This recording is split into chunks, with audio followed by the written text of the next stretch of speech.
நமது கலாச்சாரம், நமது பண்பாடு எப்போதும் நம்முடன் நீடித்து இருக்கும். சப்ஸ்கிரைப் திலக்.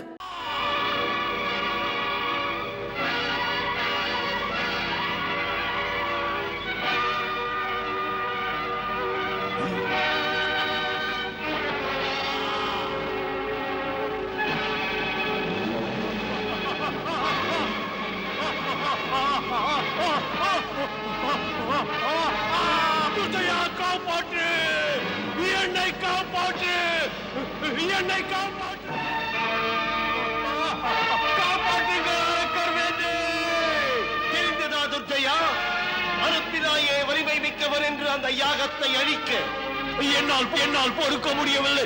காப்பாற்றுங்கள், காப்பாற்றுங்கள். ஆம் துர்ஜயன், நான் துர்ஜயன். மகாசக்தி மகாலட்சுமி என்றால் நான் யமன். நினைத்ததை முடிப்பேன், முடிப்பதை நினைப்பேன், வெற்றி கொடி பிடிப்பேன். மேலும் நினைவிருக்கட்டும், மறந்தும் நான் உன்னை மன்னிக்கவே மாட்டேன். இங்கிருந்து நகர்ந்து போக முயற்சி செய்தாயானால் அப்புறம் உன் உடலில் ஒரு சிறிதும் மிஞ்சி இங்கே இருக்காது. ஆக்கிரமியுங்கள்.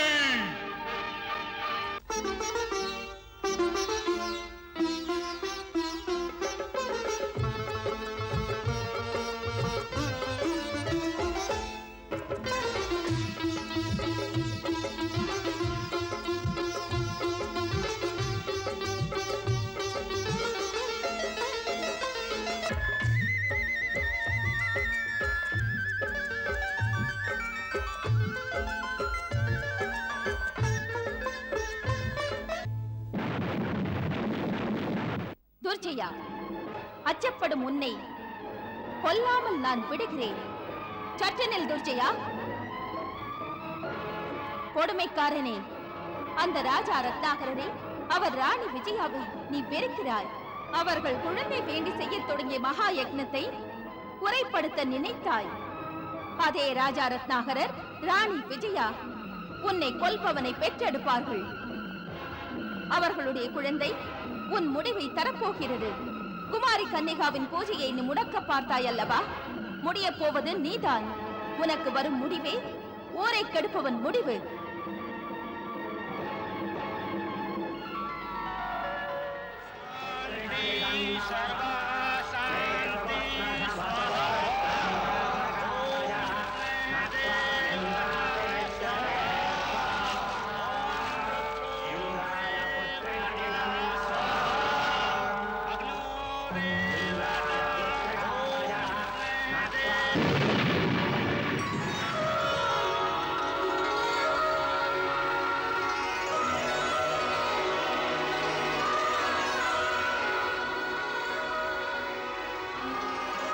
ஏ ராஜா ரத்னாகரரே, ராணி விஜயா குழந்தை பெறுவதற்காக தாம் செய்த வேள்வி பயன் தந்தது.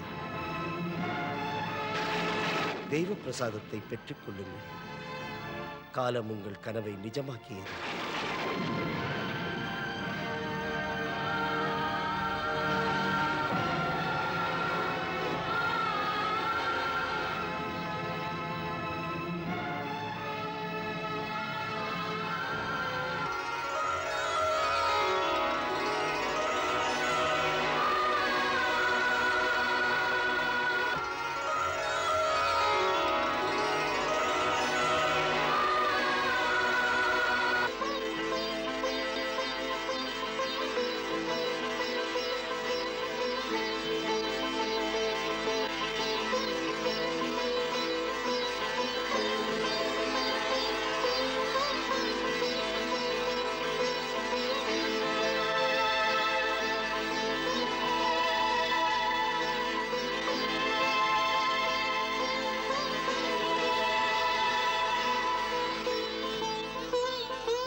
ஏ மாதேஸ்வரி, ஏ ஆதிசக்தி மகாலட்சுமி, கேட்பதை தருவது, பக்தர்களின் ஆசையை தீர்ப்பது நீ என்பதை உணர்ந்தேன்.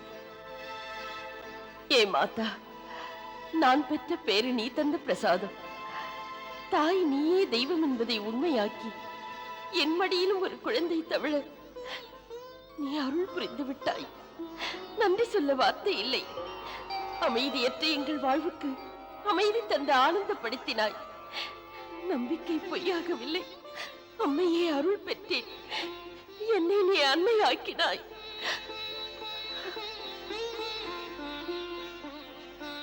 மன்னா,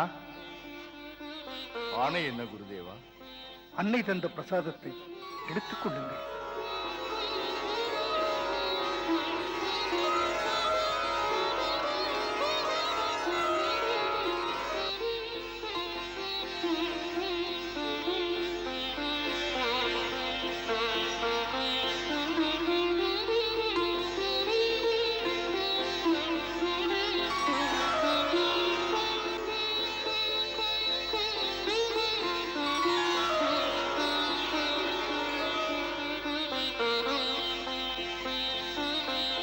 நாராயண நாராயண.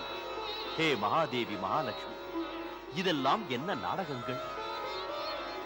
ஒருபுறம் உங்கள் பரமபக்தர் ராஜா ரத்னாகரர், இன்னொரு புறம் உங்கள் பரமவிரோதி துர்ஜயன். ரத்னாகரர் உங்கள் முன் தலை வணங்குகிறார், துர்ஜயன் உங்கள் முன் தலை நிமிர்த்துகிறார். தன்னை அம்மையின் தொண்டனாக அர்ப்பணிக்கிறார் அவர். துர்ஜயன் அம்மையை அழிக்க தலை தூக்குகிறார். பொதுவாக நாரதா, அன்பும் பக்தியும் தான் எனக்கு பெரிதாக படுகிறது. குற்றங்கள் என்னை பாதிப்பதில்லை.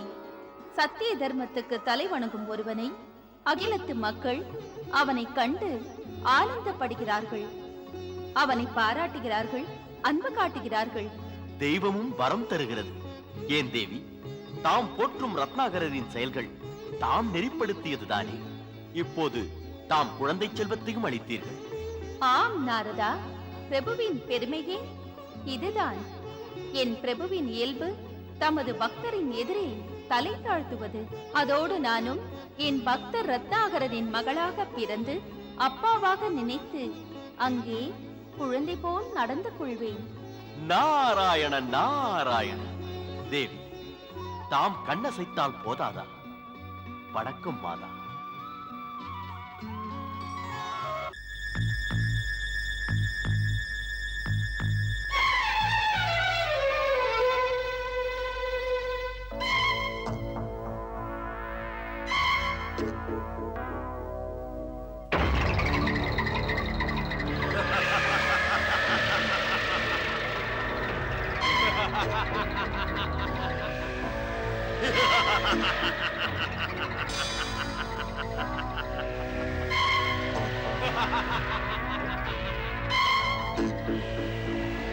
விடுபெற்றேன், விடுபெற்றேன்.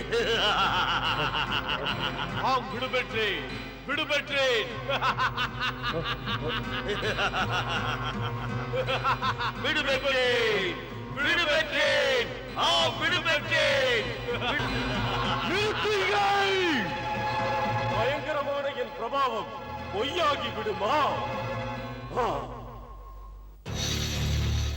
மண்டைகளே, மீண்டும் முன்போல இருங்கள்.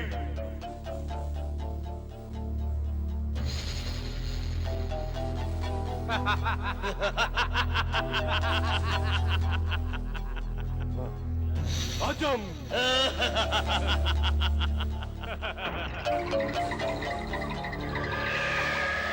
அஜம் கஜம் வஜம்!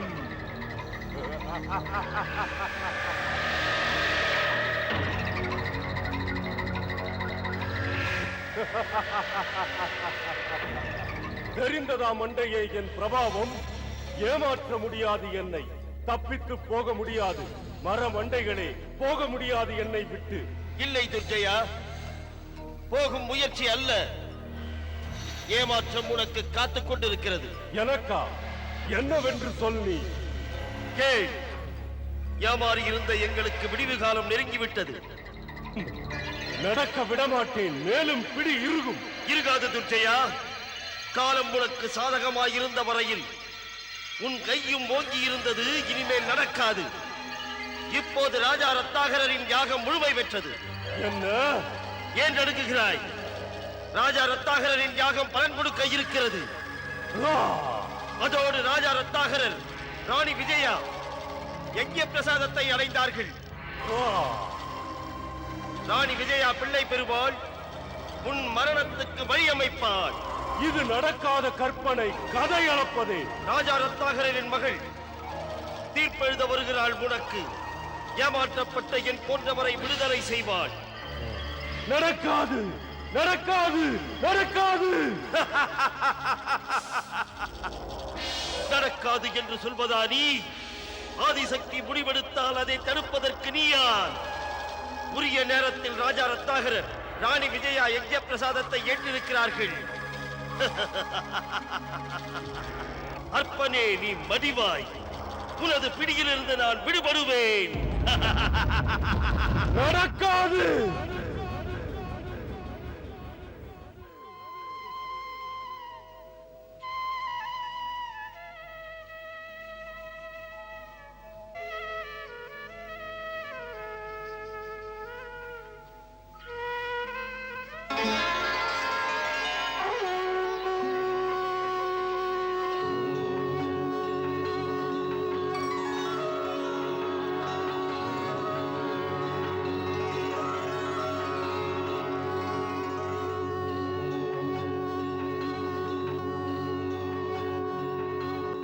மாதா மகாலட்சுமி, வணக்கம். வணக்கம்.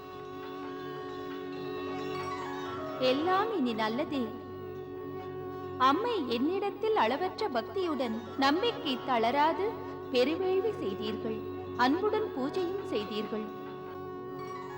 இப்படி நீங்கள் செய்த நற்செயலால் இப்போது தேவலோகத்தையே ஆனந்தப்படுத்துகிறது.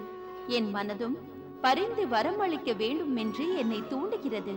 ஏன் மாதேஸ்வரி, அன்பின் அருள் இது.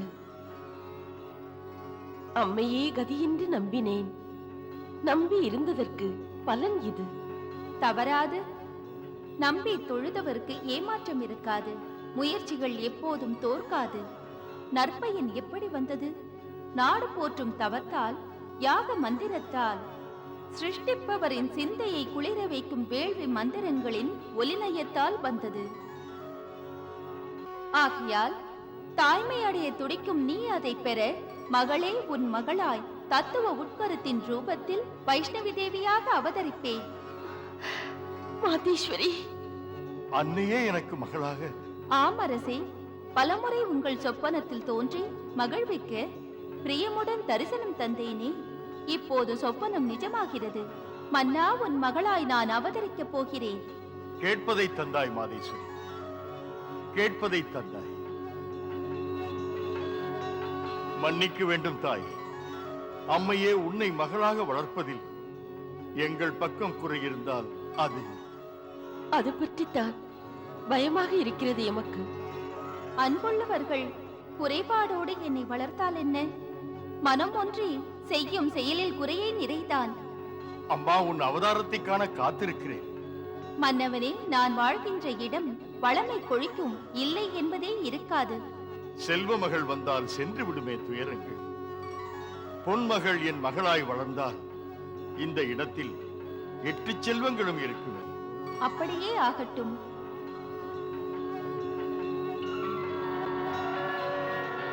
நல்லதே நடக்கும்.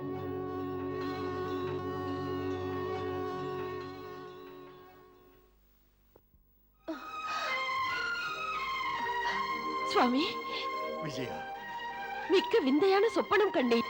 சொப்பனம் என்றால் மாதா மகாலட்சுமியின் தரிசனம் தானே? தாம் அறிந்தது எப்படி? ஏன் அப்படி ஒரு சொப்பனம் உங்களுக்கும் வந்ததா? மாதாவை கண்டேன். உண்மையில் இது நம்ம அதிர்ஷ்டம்தான். வைஷ்ணவ தேவி ரூபத்தில் அவதரிக்கிறாள் அன்னை. நாம் கண்ட கனவு ஒன்று போல் இருக்கிறது. உண்மைதான் நமது கனவு. தேவியின் அருள்தான். மாதாவின் அருள்தான். குறை தீர்ந்தது. மாதாவின் அருளால் மனக்குறை தீர கனா கண்டேன். அது பலிக்கப் போகிறது. மாதா மாதாவாக போகிறாள் சுவாமி. மாதாவாக போகிறேன். மாதாவாக போகிறேன். மாதா மாதா.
மன்னா, ஆ, என் கருத்தை பேசுவதற்கு மன்னிக்கவும். தயக்கம் எதற்கு மகாமந்திரி? என்ன கருத்து தங்களுக்கு? மன்னா, குழந்தை பிறப்பதற்காக தாம் புரிந்த வேள்வி நல்ல முறையில் நிறைவு பெற்றதால் சந்தோஷப்பட்டு தமது பொக்கிஷத்திலிருந்து எடுத்து உடைகளாக, தங்க நாணயங்களாக தானம் செய்கிறீர்கள். ஆம் மகாமந்திரி, யாம் பெற்ற இன்பம் என் மக்களும் பெறட்டுமே. மன்னியுங்கள் மன்னா, இப்படியெல்லாம் சேர்த்த தனங்களை செலவு செய்தால் ராஜ பொக்கிஷமே சீக்கிரம் காலியாகி விடாதா? ராஜ பொக்கிஷத்துக்கு அந்நிலை வந்தால் வரட்டும். மகாமந்திரி, தேவி மகாலட்சுமியின் அருள் பார்வை நம் ராஜ்யத்தின் வளமையை நிலையாக்கி இன்பங்களை வாரி வழங்கி இருக்கிறது. நமக்கு தெரியாதா சேமிப்பில் கை வைப்பதில் தவறென்று? தானம் செய்வது செலவல்ல, புண்ணியம் சேர்ப்பது பாவம் அல்ல. நாட்டிற்கு அளிக்கின்ற தர்மங்கள் அரசனுக்கு ஆக்க சக்தி ஆகின்றது. மக்களுக்கு அள்ளி தருகின்றவன் நலிந்ததாக கதையே இல்லை.